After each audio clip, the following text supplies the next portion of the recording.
이 배당 성장 투자를 나쁘다고 생각하는 게 아니라 이 지수가 가지고 있는 이 ETF가 가지고 있는 기본적인 리스크는 거의 동일하다. S&P 500이랑. 그래서 뭐 반토막 날 수도 있고 네. 당연히 굉장히 안 좋은 기간을 겪어낼 수도 있다라는 거를 이제 알고 계셔야 된다.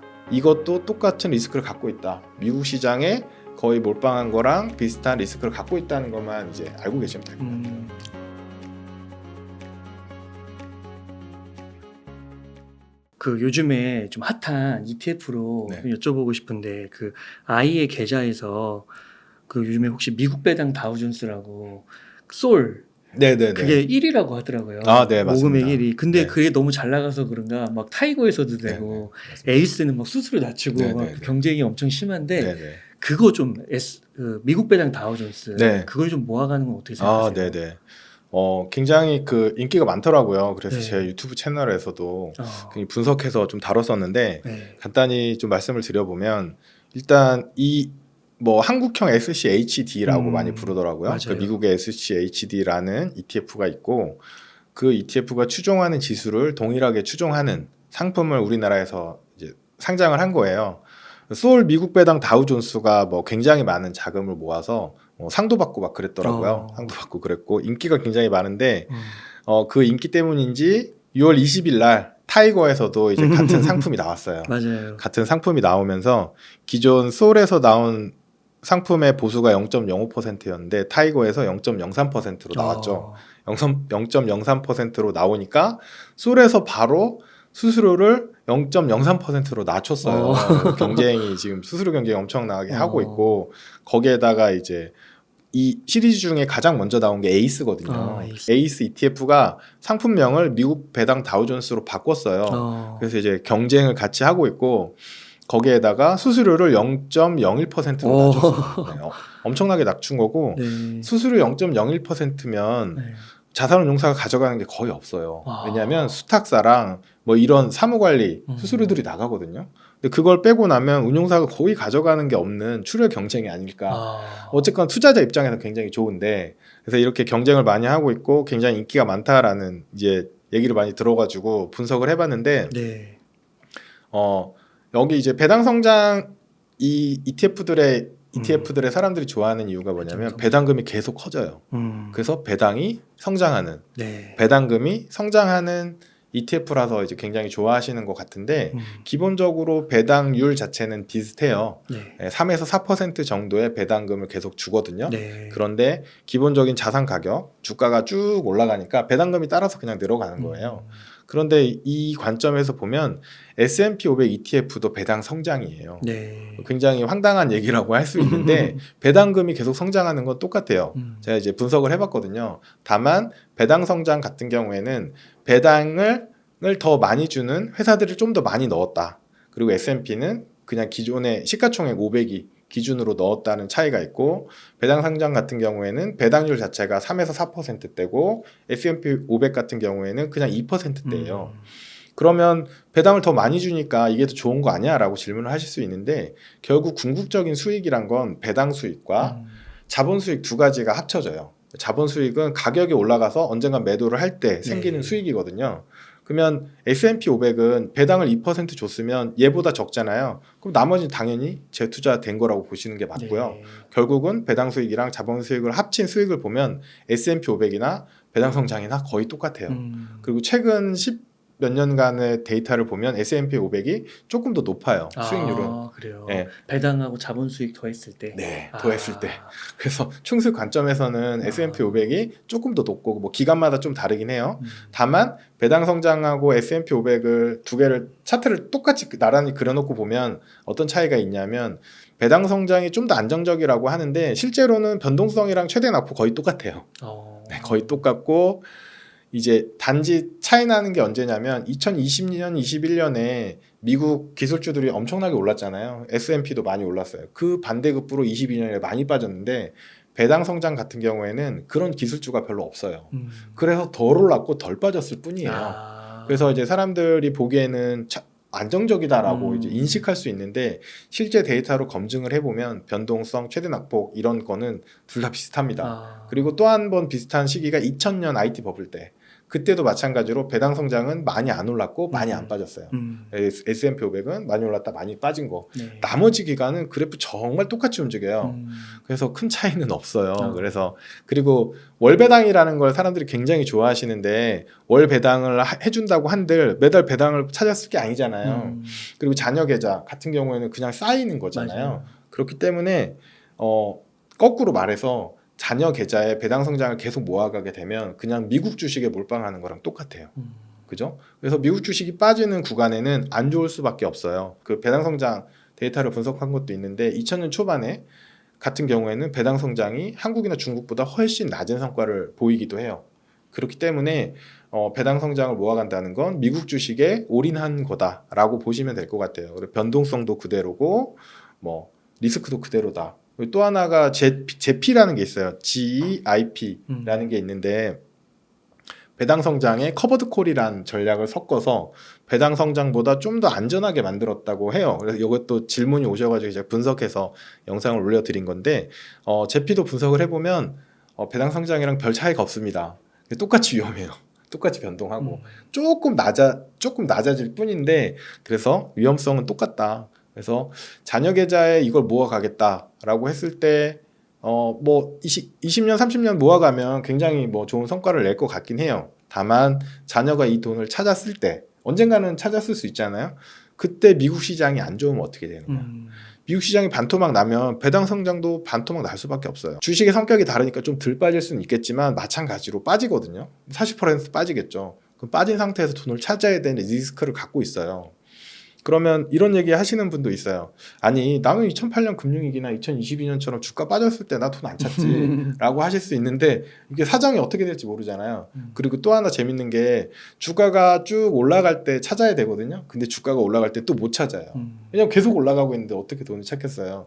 그래서 생각보다 이걸 실행하는데 굉장한 어려움이 있다. 그래서 잘 안 되는 것들이 많거든요. 그래서 언제나 돈을 찾을 수 있게끔 좀 이 변동성이 적게끔 만들어줘야 되는데 그런 목적에서라면 그렇게 좋은 투자 대상인지는 잘 모르겠다. 이렇게 답변 드릴 수 있을 것 같아요. 그러면은 이럴 수는 있지 않을까요? 그 배당 성장을 하니까요. 예를 들면 배당 성장률이 뭐 예를 들어 10%다 이러면은 한 7년에 배당도 한 2배씩 느는 거잖아요. 그렇죠. 그러면은 이게 예를 들어 3%다. 그러면은 한 7년 있다가 6% 되는 거잖아요. 네네. 그러면 이게 원금을 안 깨더라도 네. 이게 시간이 지나면 배당으로만 이제 막 6%, 12%, 24% 이렇게 되면 네. 원금이 크다고 하면 네. 그 배당으로만 그 찾아서 쓸 수도 있는 거. 그렇죠. 맞아요. 어. 그건 맞고 그건 S&P 500도 똑같아요. 네. 똑같습니다. 근데 S&P 500은 네. 처음에 시작이 네. 좀 느리니까. 예를 들면 2%니까 네. 2, 4, 8 네네, 이렇게밖에 맞습니다. 안 가는데 네네네. 3으로 시작하니까 조금 네네. 더 빠르지 않을까 그래도. 네, 조금 더 빠르게 보이는 거죠. 착시 효과고요. 네. 결국은 배당을 받아서, 그러니까 자동으로 배당해 주는 거고, 자동으로 배당해 준 걸 찾아 쓰면 잔고는 결국 줄어 있잖아요. 네. S&P 500은 배당을 적게 해주니까 잔고가 많이 남아 있어요. 그렇죠. 네, 그 차이가 있어요. 네. 그래서 예를 들어서 뭐 한국형 배당, 미국 배당, 다우존스 ETF들이 뭐 4% 배당을 해준다고 칠게요. 그러면 4% 배당 받으니까 좋아요. 근데 S&P 500은 2%밖에 배당을 안 해줬어요. 그러면 여기 S&P 500에서 2%어치 더 팔아서 쓰면 되거든요. 네. 그 똑같아요. 그렇죠. 잔고도 똑같고 내가 찾아 쓴 돈도 똑같아요. 그래서 이거를 이제 자가 배당이라고 해요. 내가 나 스스로한테 배당을 해주는 건데 이제 많은 분들이 자동으로 해주는 게 좋다. 네. 이해해요. 예. 이해하는데 이건 배당을 많이 준 대신 원금을 깎아먹은 거랑 동일해요. 여기서 원금이란 내가 투자한 원금이 아니라 현재 총 잔액에서 돈을 깎아서 배당 준 거예요. 네. S&P 500은 현재 총 잔액에서 2%만 깎아서 배당을 준 거고 이런 차이밖에 안 나거든요. 네. 그래서 뭐이 배당 성장 투자를 나쁘다고 생각하는 게 아니라 이 지수가 가지고 있는 이 ETF가 가지고 있는 기본적인 리스크는 거의 동일하다. S&P 500이랑. 그래서 뭐 반토막 날 수도 있고 네. 당연히 굉장히 안 좋은 기간을 겪어낼 수도 있다라는 거를 이제 알고 계셔야 된다. 네, 라고 생각을 하고요.